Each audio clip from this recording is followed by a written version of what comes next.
From here to the stars, I am your host, Stephen Euin Cobb. Our guest today is Dr. Ron Turner. He is a fellow with Analytic Services Incorporated. He is an internationally recognized expert in radiation risk management for astronauts, particularly in response to solar storms. For 9 years, he was the answer point of contact to the NASA Institute for Advanced Concepts, NIAC, and he is currently the Senior Science Advisor to the new NASA Innovative Advanced Concepts program. He was a participating scientist on the Mars Odyssey program, and he is a member of NASA's Space Weather Council. Right. Okay. Doctor, for the small number of people in our audience unfamiliar with NIAC, what is it and how did it come to exist? Oh, well, NIAC is an exciting program. It's been around for 20 years in two incarnations. And you mentioned the two. One was an institute, which was outside of NASA, and one is the NASA Innovative Advanced Concepts program, which is now operated inside NASA. And I had to expand on that in order to answer your question about how did it get started. More than 20 years ago, NASA was trying to find a way to encourage outside innovators to submit ideas and to do some brainstorming and to come up with some ideas that might really, influence the future. And what they came up with was the idea of an external institute. And they actually competed the institute, and University Space Research Associates won the competition to form NIAC, the institute. And I was part of the team that bid for that, and I've been with NIAC ever since. Okay. What are the goals and the actions of NIAC? Well, NIAC is really around to change the future. I mean, we're really serious about how do we come up with ideas that are, truly innovative, can really change the way aerospace is accomplished in the future. So that's what we're here for, changing the future. Okay. What are some of the projects that you've worked on at NIAC or perhaps shepherded through their system? This is going to be a little tough. And every time I get that question, I come up with a different list because we have literally several hundred concepts that have been studied in the 20 years. If we go all the way back to the Institute, some of the big ideas in the Institute were things like a space elevator. The space elevator hasn't happened, but it changed the dialogue on space elevator. It suddenly made it more mainstream. Another idea that has become mainstream is this thing called the let me start that. Let me explain that a little bit better. Another idea that came in is for space telescopes. It's an occulter to help a starshade, a very special shaped starshade, that if you image it with a telescope some distance away, tens of thousands of kilometers away, and aim at a star, it blocks the light of the star, allows you to see the planets that are around that star. That was by Webb Cache, and that idea of a starshade has become mainstream now. It's accepted. It hasn't been flown yet because it's still very complicated and really hard, but it's accepted as a way to move forward. And finally, one little thing was NIAC funded a couple of ideas for helicopter concepts on Mars. One of those, a JPL researcher was listening to a presentation by Ilan Crew at Stanford about his idea on how to do a helicopter on Mars. And the JPL researcher said, I think I could make that work. And that turned into the helicopter that we now see on Mars that's been so successful. So one of the things that NIAC tries to do is not just develop the ideas, but inspire people to come up with ideas. And that's a great example of that. Now, in the new NIAC, which has been around since 2011, we've also had some really stellar accomplishments. We funded Red Whittaker at Carnegie Mellon, then Astrobotics, to look at ways to explore pits on the moon that might have a lava tube underneath them. And his approach was not to actually go into the into the pit, but to circumnavigate the pit, take pictures of the pit, and show that there is in fact a lava tube down below by being right up to the edge of the pit and looking down into it. It's a lot harder to get into the pit and go do the exploration. You want to know before you invest in something that's going to do all that complicated stuff that there really is a lava tube there. And so Red's approach has developed to the point that he's actually ready to fly this thing. And what really makes it NIAC is that the entire mission takes place totally hands-off from humans. The spacecraft, the lander comes, lands on the moon, a tiny rover comes off of the lander, finds its way to the pit, circumnavigates the pit, takes the image, takes a map, goes back to the lander, sends all that data back to Earth, and then iterates a couple of times, each time getting ever so closer to the real edge of the pit, seeing further and further into the pit, totally hands-off. And so in one lunar day, we then get a map of the pit. And that'll tell us if that's a pit we want to go back to and actually explore. We've also got another project that I'm really excited about by Nick Solomon at Wichita State University, which for the first time gives us a way to image the fusion burning core of the sun, of our sun. It normally takes millions of years for the heat generated in the fusion burning core to make it to the surface. In that time, information about the shape of the core, the size of the core is lost. Okay. Neutrinos, on the other hand, escape from the fusion burning core instantly. They're hard to detect. Okay, that's why they escape instantly. Well, Nick Solomon, who's actually a particle physicist in his day job, came up with the idea for putting a really small neutrino detector in a very close orbit of the sun, orbiting the sun, and getting enough neutrino counts to do that imaging of the solar core. And right now we're funding Nick to develop a CubeSat that can go into Earth orbit to test out the background on this detector to show that the detector will have a good enough signal that eventually it could be flown in this mode that lets us actually image the very core of the sun. So there's lots of additional science that could be done with an instrument like that. Like I said, every time I get asked this question, it's a stream of consciousness because we've got so many wonderful ideas. Wow, that sounds. Man, I could run any which way with questions off that. or I'll come up with yet another one in a few minutes. We funded people that are Joel Sercel and an asteroid mining concept that may actually lead to the first trillionaire, commercial trillionaire, if his way of mining asteroids finally gets off the ground, so to speak. But there really are many examples of how we've influenced.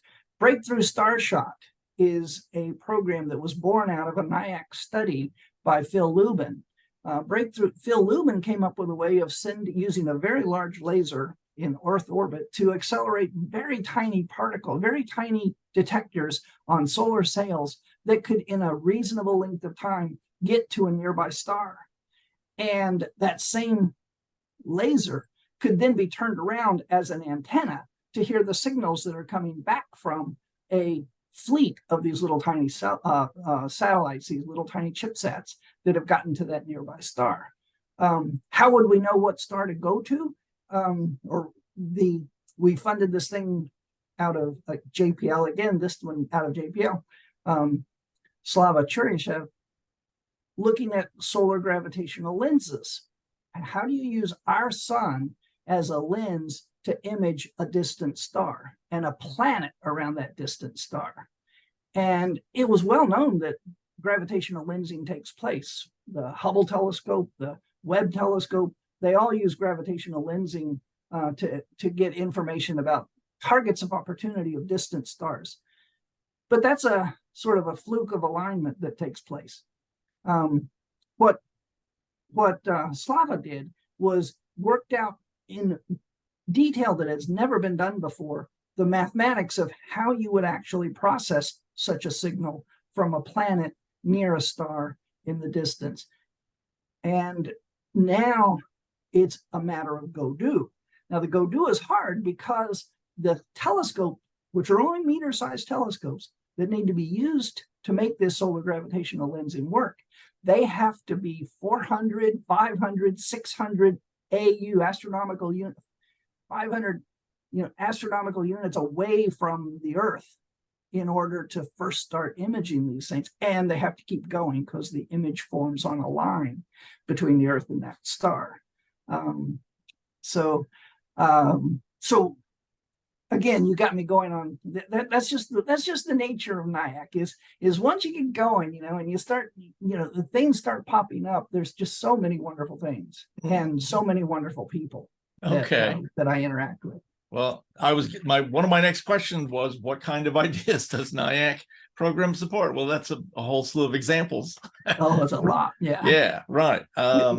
We fund, just for the background, we do fund about 15 what we call phase 1 studies every year. That's the first look. And then we fund another 6 or so phase 2 studies where we take the successful phase 1s, narrow them down. And then we try to fund about 1 phase 3 a year, which is, pretty big money. And that's a fairly new program. So we can go into that in more detail later.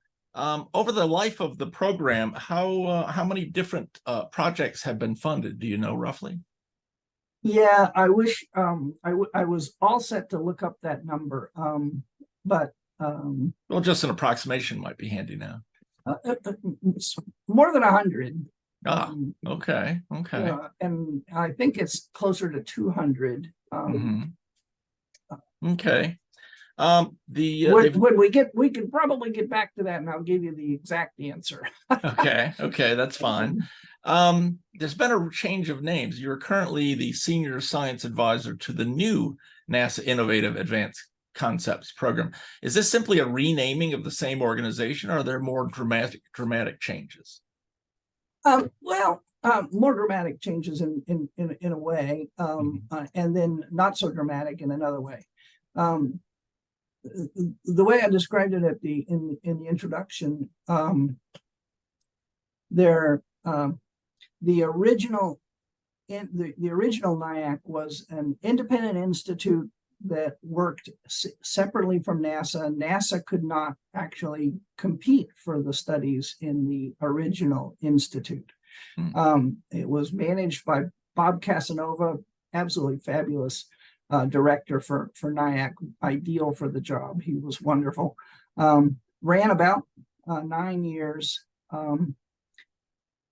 and the awards were selected totally within the NIAC program, with NASA concurring that they hadn't already spent money doing similar things. Okay, but basically it was managed totally internally. That got canceled actually with a year to go, because NASA was in one of its budget crunches at the time, and they were canceling anything that wasn't going after their core mission. And unfortunately, NIAC got in was one of the casualties of that budget crunch. After it ended, however, there was actually an outcry by the public. It wasn't a USRA orchestrated thing, because we knew that our time was done. But there was an outcry from the public that, hey, what happened to this NIAC? It was really cool. It had a lot of advantages. Had a lot of opportunities there.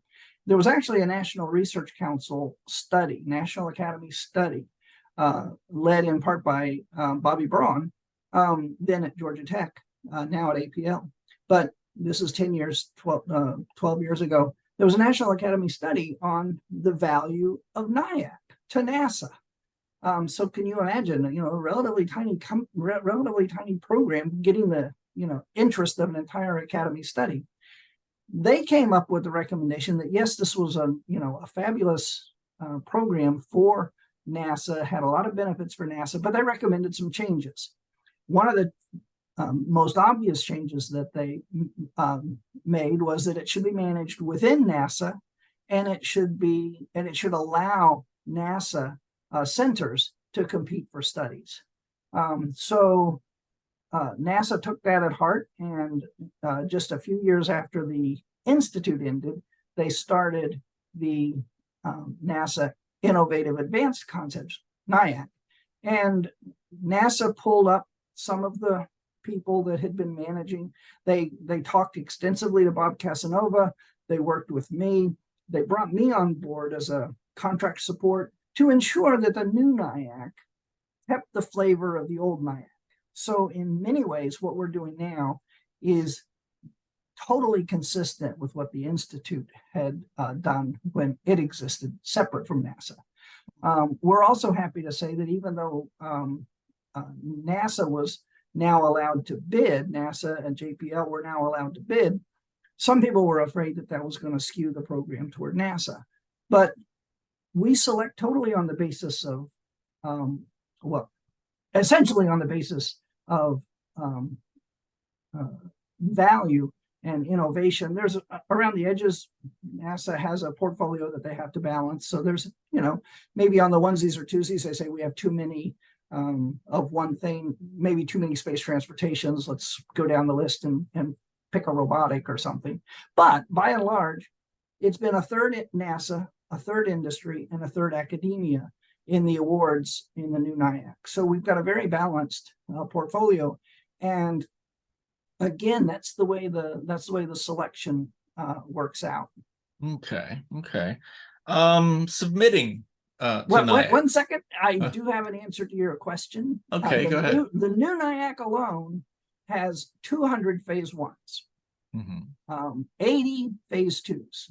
So phase one and phase two, 282 phase one, phase twos, and then another 5 because it's new phase threes. So that's the extent of the new NIAC, and it was on the order of 100 or so in the original NIAC. Okay. Who is eligible to submit a proposal to NIAC, to the NIAC program? Just about anybody. And I say one of the caveats is that we can only fund U.S. entities. Okay. That doesn't mean that a foreign entity can't bid. They just can't bid and get paid. So we haven't had any foreign entities for obvious reasons. But really, the intent is to fund U.S. entities. But U.S. entities is taken very broadly. It can be, as I mentioned about the split, it can be academic organizations. It can be NASA, JPL organizations. It can be any number of industry organizations, small businesses, large businesses, not-for-profits, and we have funded some of every one of those. The neat thing about the industry side is that you can literally be a garage inventor and bid for NIAC. All you have to do is apply for what's called a cage code or a way for the government to write you a check, okay, and form a one-person company essentially, and you can bid and win a NIAC. We've had wins from literal garage inventors that can point to the garage that they were tinkering in, when they came up with their idea. We've had undergraduates win awards separate from their university. They had the initiative, to form their own company while an undergraduate. So, literally anyone can win the awards. We've also had awards to the very large aerospace companies. So it's the full spectrum. Okay. So in summary, it could be an individual, small business, corporation, university, company, as long as it's American. They have to be an American. We can only fund U.S. institutions, U.S. organizations. Okay. What is the process for submitting an idea to NIAC? Is there a lot of paperwork, or is there a presentation? Do you have to build a prototype? It's a good question, and it's one of the one of the things that I hope people get out of this podcast, this presentation, which is why I'm so happy that you're talking to us. It's a way to get the word out to a lot of people that might someday be NIAC fellows. It's actually very straightforward. maybe the hardest part is making sure you have an institution that can be paid, but there's people that help you with that paperwork. Okay. Once you've done that, we issue a call for what we call our phase 1 studies every June, the beginning of June. What we ask you to submit is basically a 3-page step A proposal. So it's a 3-page summary of your idea. Okay. The program, there's a little bit of overhead when you submit it. You submit it through the NASA system called Inspires, which manages proposals, and they have some blanks you have to fill out, but it's really straightforward. It's a 3-page proposal with a quad chart summary of your idea. Right. So we in the program office review all of the step A's, and a word of caution, we get a lot of them. The last few years, it's been on the order of 300 step A's. We in the program office, every one of us that's on the technical side, read all 300 of those. We get together and decide which ones to invite to step B. So if you get the step A, okay, and you get invited to step B is only 8 pages of a proposal. Now, of course, you have to have your teaming arrangements. You have to have, your real budget submitted. You don't need the teaming arrangements and the budgets in the step A. We just want to know what your idea is in step A. In step B, you have to produce, a real proposal, but it's only 8 pages long. That proposal goes and gets a technical review. One of my jobs in NIAC is putting together the technical review panels, and we're right now just on the cusp of starting those panels. The step Bs that were invited are in fact due at 5 o'clock Eastern time today. Okay, so when those step Bs come in, then we farm them out to, in this case, we'll have about 5 panels that'll look at about 20 plus proposals a panel, and they'll do a technical evaluation. We in the program, by the way, I said there were on the order of 300 step A's. We invite about 100 step B's. Okay, the down select is for two reasons. One is the proposer is out of scope. Okay, in the call, we give a list of things that we explicitly don't want. We actually adopted that list from a list that Bob Casanova created in the original institute to say what would be out of scope. Okay, so you may, and I'll get back to that in a little bit because it's really important. But one is you may be non-compliant because you fail from that list of thou shalt nots. The other, and that's most of the ones that are not invited to step B. But another chunk of the ones that are not invited to step B, we in the program office make an assessment of whether we feel it's innovative and has benefit. And if we don't feel that it's sufficiently innovative or has sufficient benefit, then we don't want you to waste your time writing the step B only to have it turned down at panel for what we feel would be rather obvious reasons. So those are the 2 main filters: compliance and competitiveness that we use on who we invite to step B. Step B gets the review, about 15 get awarded, 15 plus or minus. So we've looked across NASA, and from what we have found, NIAC is the most competitive program in NASA from the step A down to the award, which please don't let that discourage you because we're still looking for those gems. Okay. And we're here to help you. Another piece of information that I hope gets widely disseminated. If you're interested in bidding to NIAC, one of my jobs is to coach you into making your step A compliant. I help you understand what the compliance requirements are, and I make sure that when you get to the end of our discussions, that you at least submit a step A that's compliant and hopefully competitive. Okay, I'm allowed to do that because I'm not the one that at the end of the day selects the winners. That's a technical review panel that happens downstream. Okay, now I can only do that before the call goes out at the beginning of June. So if you want to take advantage of this, you have to reach out to me in maybe the March, April timeframe next year and say, hey, I've got these ideas. What can I do with these to make them compliant and perhaps competitive at NIAC? Okay, so that's another thing. If you want to be a fellow, that's another thing to do. Okay. Well, then that begs the question: how does someone get a hold of you? Are you going to give them your email now, here and now? Well, my email is really easy. It's ron.turner@nasa.gov. Okay. Or since I actually am not a civil servant, I'm a contractor working for Analytic Services, a not-for-profit organization. It's also ron.turner@answer, ANSER.org. Okay, .org, not .com.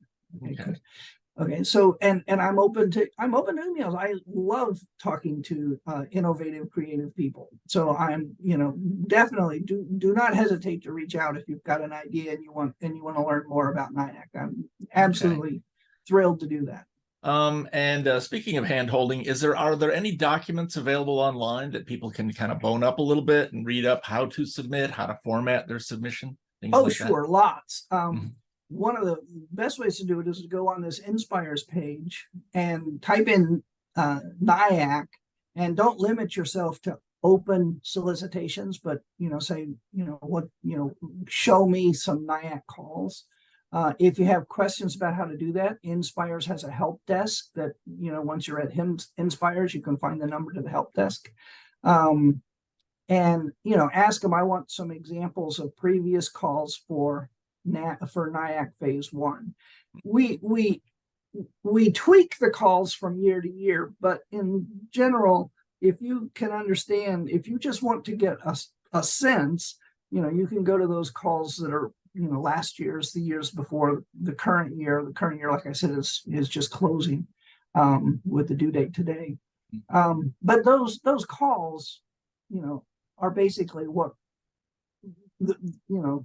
going to be most of what we use next year. So, that'll give you a starting point. If you want to know the kinds of studies we funded, the NIAC website has a page where we list all of our funded studies.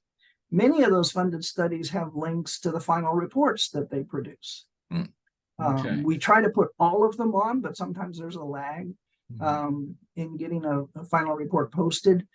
Since it's a government website, the final reports have to be ADA compliant, and so that anybody that logs in, regardless of disability, can still get something out of the website. And so making the final report, which sometimes comes to us as a straightforward PDF document, has to be converted to this accessibility. So there's a lag. There's a lag sometimes in getting the reports out. Okay, you've mentioned the NIAC website. What is the actual address for the NIAC website? I don't know. Okay, they should Google it then. The reason I don't know is it's so easy to find us by typing in NIAC space NASA. And if you type in NIAC space NASA, you're going to get a hit on the current NIAC. And so it's a real easy address, but it's even easier to just do that quick search.